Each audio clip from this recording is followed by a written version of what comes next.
में कोरोना के केस एक बार फिर से बढ़ने शुरू हो गए हैं। नए केस में ज्यादातर मामले डेल्टा वेरिएंट के हैं। आइए आपको दुनिया के नक्शे पर बताते हैं कि किस देश में फिलहाल कितने केसेस आ रहे हैं। अगर हम पिछले 24 घंटे की बात करें तो सबसे पहले आपको बता देते हैं दुनिया का हाल क्या है। पिछले 24 घंटे में दुनिया भर में 4,50,000 कोरोना के मामले सामने आए हैं, जबकि 7,061 संक्रमितों की इससे मौत हो गई है। अब आपको देश बताते हैं अलग अलग कि वहां की स्थिति क्या है पिछले 24 घंटे की। सबसे पहले अमेरिका की बात कर लेते हैं तो अमेरिका में पिछले 24 घंटे में 25,550 नए केस दर्ज हुए हैं, जबकि 145 लोगों की मौत हुई है। कोरोना के मामलों में इजाफे के बीच अमेरिका के disease control and prevention department ने नागरिकों के लिए एडवाइजरी जारी की, जिसमें स्पेन, पुर्तगाल, साइप्रस और किर्गिस्तान न घूमने जाएं ऐसे निर्देश दिए गए हैं। लोगों से कहा गया है। बात कर लेते हैं ब्रिटेन की तो ब्रिटेन में पिछले 24 घंटे की अगर बात करें तो उसमें 23,511 नए केस कोरोना के दर्ज किए गए हैं। इस दौरान 131 लोगों की मौत भी हुई है। ये 17 मार्च के बाद एक दिन में मरने वालों की सबसे बड़ी संख्या है।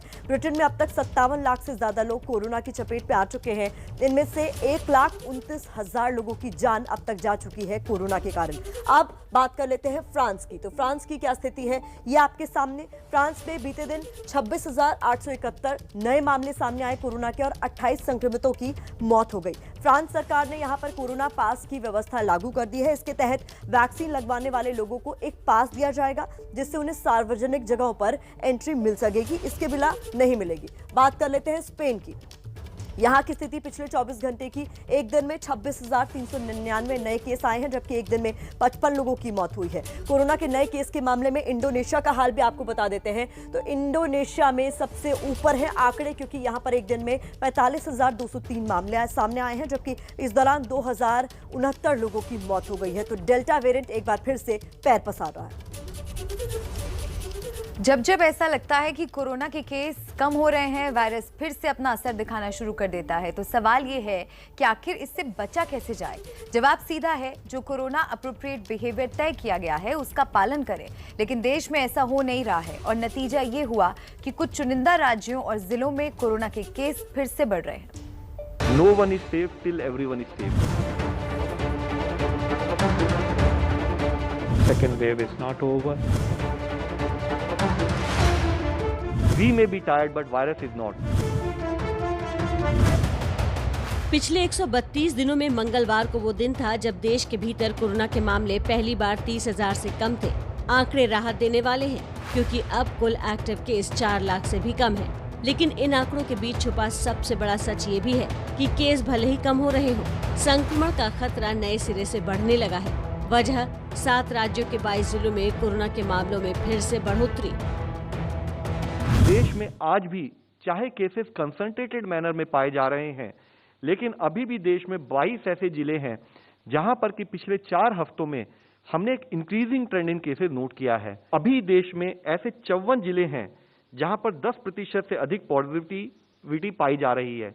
इसमें हम मुख्यतः आप लोगों के सामने लाना चाहेंगे कि अगर आप देखें 14 से 20 जुलाई वाले उस हफ्ते में देखें तो देश में ऐसे 46 जिले थे और 8 जिलों में वृद्धि हुई है।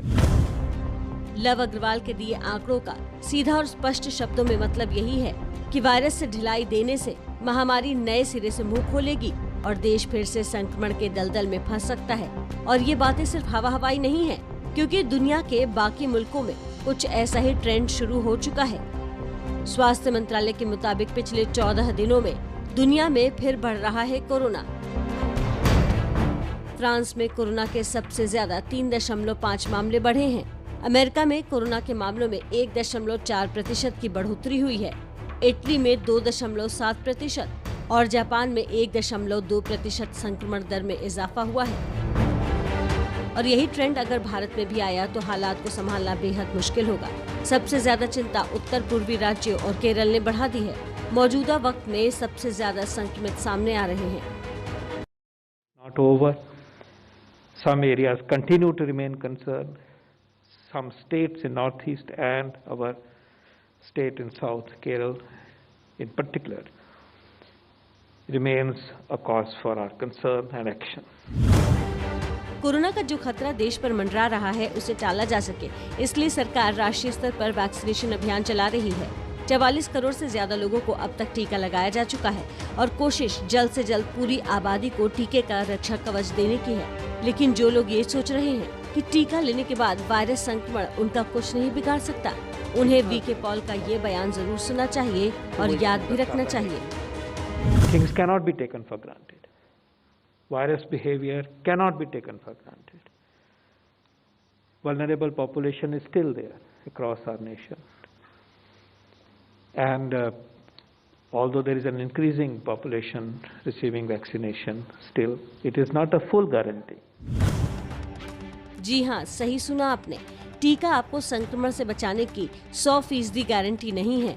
हाँ, इतना जरूर है कि अगर आपने वैक्सीन लगवाई है तो आपकी गंभीर हालत नहीं होगी। और ये बात आर्म्ड फोर्सेस मेडिकल कॉलेज यानी AFMC की एक स्टडी में सामने आई। AFMC ने देश के 15 लाख डॉक्टर्स और फ्रंट लाइन वर्कर्स पर रिसर्च की थी। सभी को सीरम इंस्टीट्यूट की बनाई गई कोविशील्ड वैक्सीन दी गई थी। स्टडी में पता चला कि डेल्टा वायरस की वजह से आई दूसरी लहर के दौरान भी कोविशील्ड ने 93% सुरक्षा दी, जबकि संक्रमण की वजह से होने वाली मृत्यु दर में 98% की कमी आई। कोरोना से घिरे देश के लिए AFMC की स्टडी उम्मीदों से भरी है, लेकिन यहाँ ये बात याद रखना जरूरी है कि देश में वैक्सीनेशन अभियान जिस स्पीड से चल रहा है, उस स्पीड से पूरी आबादी को टीका देने में अभी कई महीनों का वक्त लगेगा और कोरोना की तीसरी लहर पहले ही देश की दहलीज पर खड़ी है। इसलिए जरूरी है कि वैक्सीन लेने से पहले और वैक्सीन लेने के बाद भी सावधान रहा जाए।